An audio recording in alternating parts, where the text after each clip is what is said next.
भाइयों बहनों, मैं आपको कह रहा हूं, आप मुझे 60 महीने दीजिए, 60 महीने मैं आपको सुख चैन की जिंदगी दूंगा, ये वादा करने आया हूं। मैंने सिर्फ देश से 50 दिन मांगे हैं, 50 दिन। 30 दिसंबर तक मुझे मौका दीजिए मेरे भाइयों।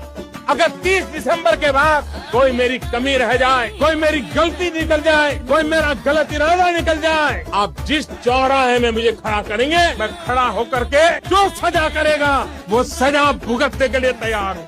तेलंगाना के भाइयों बहनों, मुझ पर 5 साल भरोसा करो, ज्यादा नहीं कह रहा हूँ, 5 साल भरोसा करो। इन्होंने जितना लूटा है ना, मैं आपके चरणों में लाकर के रख दूंगा। 2005।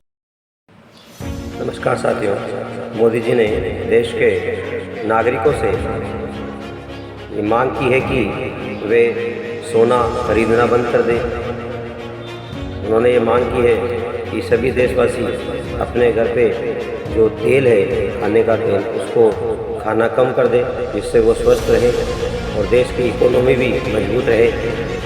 मोदी जी ने मांग की है कि देश के जितने भी लोग जो कि पेट्रोल का उपयोग कर रहे हैं, वे कम से कम पेट्रोल का उपयोग करें और देश के डॉलर को बचाएं।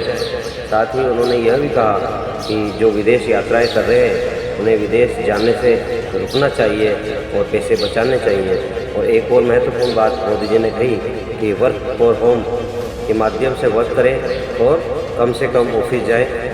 तो मैं माननीय प्रधानमंत्री मोदी जी से यह आग्रह करना चाहता हूँ कि आप उदाहरण के तौर पे हमारे लाल बहादुर शास्त्री जी का उदाहरण दे रहे हैं। तो सबसे पहले जब उन्होंने देश में खाद्यान्न की कमी आने पर उपवास की मांग की थी, तो सबसे पहले उन्होंने खुद के परिवार से शुरुआत की थी।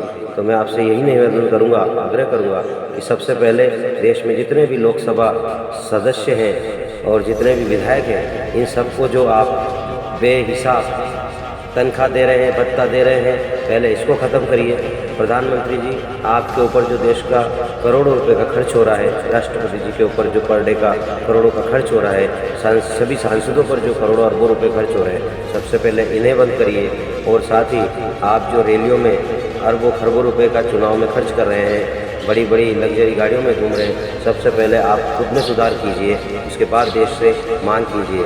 क्योंकि वैसे भी आप 60 महीने, 5 साल और फिर 5 साल ऐसे करके देश की जनता को गुमराह कर चुके हैं। इसलिए सुधार पहले खुद से करिए, उसके बाद देश की जनता से कहिए।